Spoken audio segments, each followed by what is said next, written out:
In this video, I'm going to be going over 3 specific things that have worked for me to help build out my brand that has led me to work with companies like Barbie and many others. My name is Brandy Morgan. Welcome to my channel. If you're new here, we talk about all things freelancing, personal branding, working remote, and creating the life that you want. If you want to be part of this amazing freelance family, make sure to hit that subscribe button now. Alright, in this video, which you may have kind of got from the title, is going to be a mix of one of my storytime videos plus educational, so I can tell you guys exactly what I've done on my end to help work with other companies and building out my personal brands and things that I have found that really work for me. And I also see other people doing them, so I'm not just giving you guys like a one formula that's only worked for me. This is very, very evident if you see people with popular personal brands on the internet.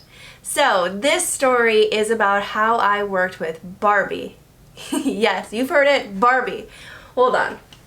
So this is actually from the Barbie thing that I did. I actually have an entire shelf over here, a little square dedicated to the stuff that I received from Barbie, because it was one of the coolest experiences of my life, and it's something that I had no idea was ever going to happen, especially when I first started building out my own personal brand. In this video, I'm going to be going over 3 specific things that have worked for me to help build out my brand that has led me to work with companies like Barbie and many others. So I started my personal brand back in 2017, and at that time I was working as a full-time software developer at a startup, and it was one of those jobs where the work was fun and okay, but I thought, like, why don't I document this? Since I had just graduated school and I had found some success in my career, I wanted to encourage other people,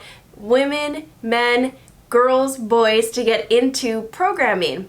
So I started documenting my journey, and my primary focus was on Instagram. That's where I spent most of my time.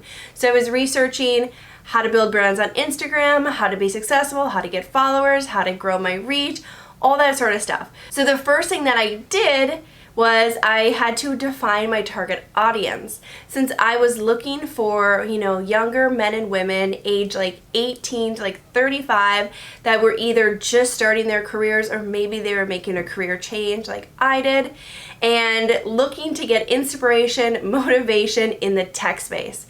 Since at that time, 2017, and kind of still to this day, is a lot of people were on Instagram, and especially that demographic. So that was the platform that I decided to show up on, and that was primarily my demographic. So the things that you need to define in your demographic would be, what's your age range? Are you going to just skew for females or males or both like I did? And what is their occupation if they have one? And what is your target demographic's interest? For me, the interest was sort of tech, self-help, motivation, people wanting to do something with their life. I wanted to be that example for people that if they saw, okay, if she can do it, I can do it type thing. The second thing I did was define my niche. So my niche was being a female coder. I was showing photos or videos of me programming and sharing them online, sharing tips and tricks or things that I found helpful, different projects I was working on, different clients I was working with, all that sort of stuff. So my niche was primarily programming at that time. The next thing, and this is what I tell people do, and it is create a hook. So there's a lot of female engineers or female programmers and a lot of male programmers out there that do this, that were doing the same thing as me. So I needed to create a hook for my brand. So for me, my hook, that I was a Christian. What I would always do is I would post every single day for my daily devotional, and that was kind of the thing that separated me from the other programmers or coders that were on the Instagram platform at that time, because I was openly talking about my faith and my views on the platform. Being a Christian is something that's really important to me and it's helped me throughout my life. And so I wanted to share it. There was no way that I could be like, oh, this all just came because of me. It was like, no, I worked really hard for it and I prayed really hard for it. So I wanted to really incorporate that into my content. And I also didn't see other people doing that. So it was kind of a win-win for me. The next thing is consistently posting. Back in 2017, up until like earlier this year, I was pretty much posting 5 to 7 days a week, just on my feed, and of course on my Instagram stories when those got introduced. So I was posting content every single day. The consistency with content helps build your reputation in whatever space you're in, and it also, people look forward to seeing your content.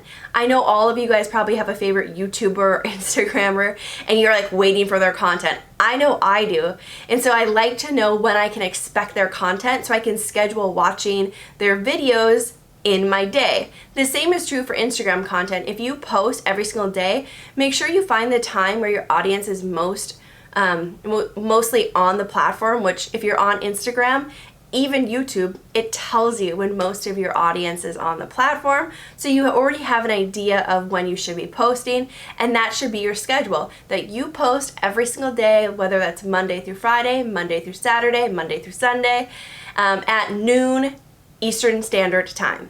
You pick the time that works for you and for your audience, but make sure it's consistent. That's where I've noticed the most growth, is when I post every single day. And then I also engage with the people that have engaged with me on my content. So now that you have those tips, let's fast forward to Barbie. So Barbie reached out to me back in 2019, and it wasn't even Barbie that reached out to me. It was an agency saying that they had a really big company interested in working with me, and the requirement was also going to require in-person engagement. And so I really had no idea what this meant, but I actually had to go through a couple rounds of interviews. So they had to interview me on just my personality, where they would ask me different questions, very personal type style questions, and then they also brought in some technical stuff. Finally, I passed these rounds of interviews with this agency, and I'm assuming Barbie looked at them as well, and they were like, yep, this is the person we're gonna go with. And so they let me know, hey, the company that we're working with is Barbie, and they're interested in working with you for their Barbie Be Anything tour, which went on last year to celebrate their 60th anniversary. So they had asked me if I would be Barbie's engineering and robotics role model. I was full Lord. I'll insert some video right now so you guys can take a look at the event.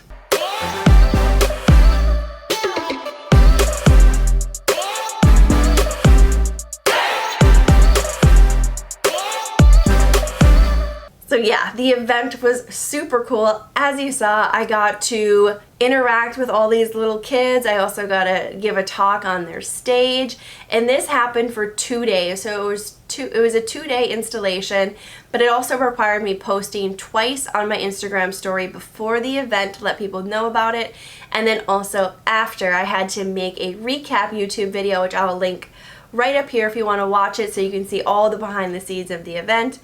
And it was a blast. It was very, very rewarding. The best part about it was this little girl came up to me, and she had been in a STEM after school program, and she loved that she could meet somebody like me that was doing programming full time.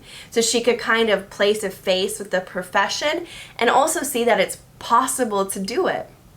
So it was a really, really cool experience. And one of the things that I asked them about it, I go, well, why did you guys pick me? Because at that time last year, and even now, there's a ton of women in the engineering space on the Instagram platform that have built out personal brands all around STEM specifically. One of the things that they said to me was that my content could be viewed by anyone. Meaning, I don't swear, I'm not political. I do sprinkle religion on there, but it's not overly like religious content, if that makes sense. And so I thought those things were really key. And then I ended up watching like a YouTube video about creating content, and one of the key things that this person said was to not swear in your content. I don't swear in my personal life, so it's really easy for me not to swear or to curse on here, but I do notice people that do swear or curse do not necessarily get all the brand opportunities that I have gotten. And I'm not saying that's a reason for it, but it is just something to think about. So as you are building out your personal brand, think about the person that you want to be portraying in front of the camera, and also like how does that reflect on you as a person. So I mean, your brand could though be provocative and you swear and that's your thing, and I would say if that is your thing, own it 100%. But if you are somebody that's maybe trying to build out a more professional, personal brand to get clients, to get brand deals, to be an influencer, I would say go on the side and be a little bit more conservative with the things that you say. Because you also, if you're trying to be a YouTuber on here, if you swear too much, YouTube will flag your content. So that's something to really keep in mind. Overall, when you're building a brand, the first thing you want to think about is who is your target demographic. Make sure you really understand that, because that will help you build content that they will then want to digest and educate themselves with. So figure out who your target demographic is first. Nextly, define your niche. What industry or what genre of content are you going to be in? If you have no idea, you can go on YouTube and you can take a look at the different categories of content if you're interested in being a YouTuber. Next, you want to pick the platform that your target audience is on. But as you define your target audience, that should tell you what platform to be on. And then of course, lastly, you want to be posting consistently. So create a schedule, figure out when your audience is online, and create content and post and schedule that when they're gonna be on. All right, you guys, I hope you like this video. If you have any questions about any of that, feel free to hit me in the comments. I'm more than happy to answer them. And if you have any content ideas or things you want me to talk about, put them in the comments. And of course, please like this video and make sure to hit that subscribe button now. Have a great day.